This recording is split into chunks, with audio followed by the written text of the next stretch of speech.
بسم اللہ الرحمن الرحیم، اللہم صلی علی محمد و آل محمد۔ آج کا موضوع بہت ہی اہمیت کا حامل ہے، بشیر اور مبشر۔ آپ سب ناظرین نے سنا ہوگا کہ قبر میں پہلی رات مردہ کے پاس دو فرشتے آتے ہیں جن کا نام مشہور ہے منکر اور نکیر۔ یہ دونوں لفظ نکر سے نکلے ہیں، اس کا معنی ہے تکلیف پہنچانا، سزا دینا۔ یہ جو بشیر اور مبشر ہیں یہ انسان کو قبر میں پہلی رات آتے ہیں، پوچھ کرتے ہیں۔ تو جو انسان زندگی میں کانٹا بن کے رہتا ہے، یعنی جو دوسروں کے حقوق کا خیال نہیں کرتا، اپنے پیٹ کے لیے، اپنی دنیاوی امور کو حاصل کرنے کے لیے دوسروں کو تکلیف دیتا ہے، اپنے والدین کا خیال نہیں کرتا، رشتہ داروں کا خیال نہیں کرتا، حقوق اللہ، حقوق العباد کا خیال نہیں کرتا، تو یہ دونوں فرشتے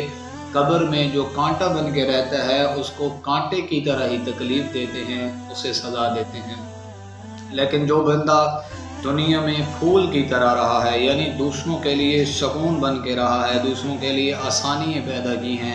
والدین کی اس نے قدر کی ہے، اس نے اپنے ٹیچرز کی قدر کی ہے، اس نے حقوق اللہ، حقوق العباد کا خیال کیا ہے، اس نے حق اور باطل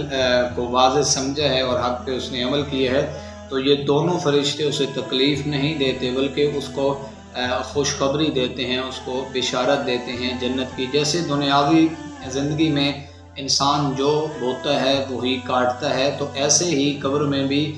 اس دنیا میں ہم کاشت کریں گے، ہم جو زمین میں بوئیں گے، تو آخرت میں ہم اسی کو ہم حاصل کریں گے۔ یعنی اس دنیا میں ہم جس طرح کسی کے ساتھ پیش آئیں گے، ہم کس طرح معرفت خدا ہمارے دل میں ہوگی، اگر ہوگی تو جنت ملے گی، اگر نہیں ہوگی تو یقیناً وہ جہنم کا حقدار ہوگا۔ اور جو شخص دنیا میں کشادہ دل ہوتا ہے، قبر میں اسے تنگی کا احساس نہیں ہوتا، قبر کے بعد کے مناظر بھی اس کے لیے کوئی تنگی نہیں ہوتی، کیونکہ وہ دنیا میں رہ کر اس نے اپنی قبر کو